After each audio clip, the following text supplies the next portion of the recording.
So we got another week in the books on the budget Supra build.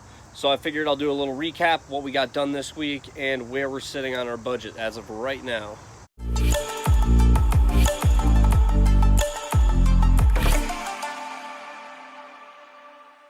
So for starters, big milestone, we got the engine in the car, mounted up.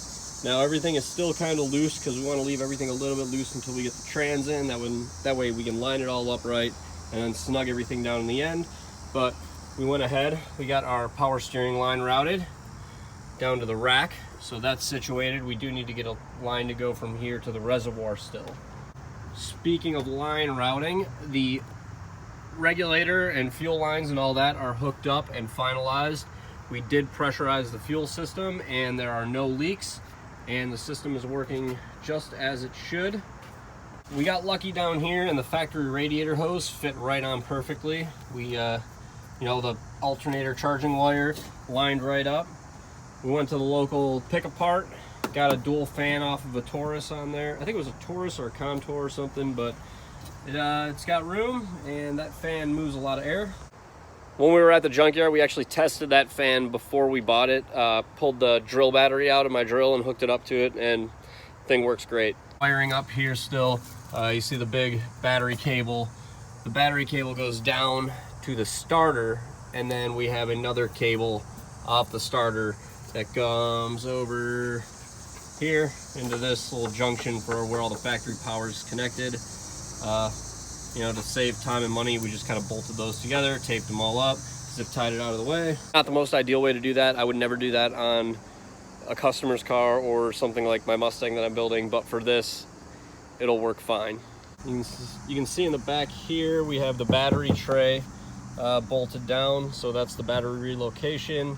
I do still need to make a ground strap for it, but the actual box and everything is mounted. Power cable is ran to the back as well. And coming inside the car here, we have all of our electrical stuff. Some of this stuff needs to be tidied up a little bit still, but we have our main engine relay right here. We have a fuse box for the coils, the injectors, anything that needs to be powered up for the ECM to run. That's all powered up through an ignition relay. Let's see, we have the SAFC installed. That's all wired in to the ECU already. Radio, put a radio in it because it's gonna be a street car. You can't have a street car without a radio. Granted, the speakers in this do sound terrible, so I need to do something about that. Still need to plumb that handbrake. I'm probably gonna have to get a better master though. I'm not really a fan of those eBay master cylinders. Really locked it. While I was at it, I went ahead and dropped this seat down further, so it's actually in a really comfortable spot now. I think I showed you guys I installed the seat, I'm not sure, but yeah, we did put the seat in using factory sliders. So basically just welded the mounts onto here, and then it's braced across on the bottom. We did a steering wheel adapter with a quick release, so it's a weld-on spline, so basically welded that onto the factory column there, but it's a nice lock style, low clearance, it doesn't stick out a ton, so that'll be a perfect type of steering wheel, quick release for this car. And probably the coolest last minute mod that we were able to do this week, which was, didn't even put a dent in our budget. I was able to trade the original engine and trans out of this, or not the trans, I was able to trade the original engine and that spec flywheel out of this car for a set of BC coilovers. So it's got BC coilovers on it, front and rear now, and should be good. I did do a video on the BC coilover install, so if you want to check that out, it is on the channel. It was probably the last video I put out right before this one.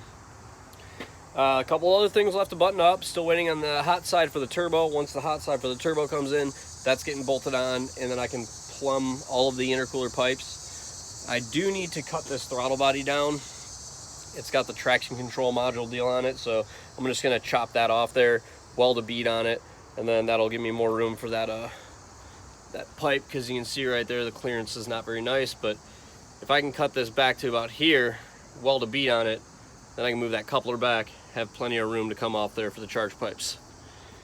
That's definitely on the to-do list still. Now, where are we sitting in the budget? You know, when I first got into this, I said $3,000, that's cap, not put a penny more than $3,000 into this thing. And, you know, I think last week we were at about $1,800 into it.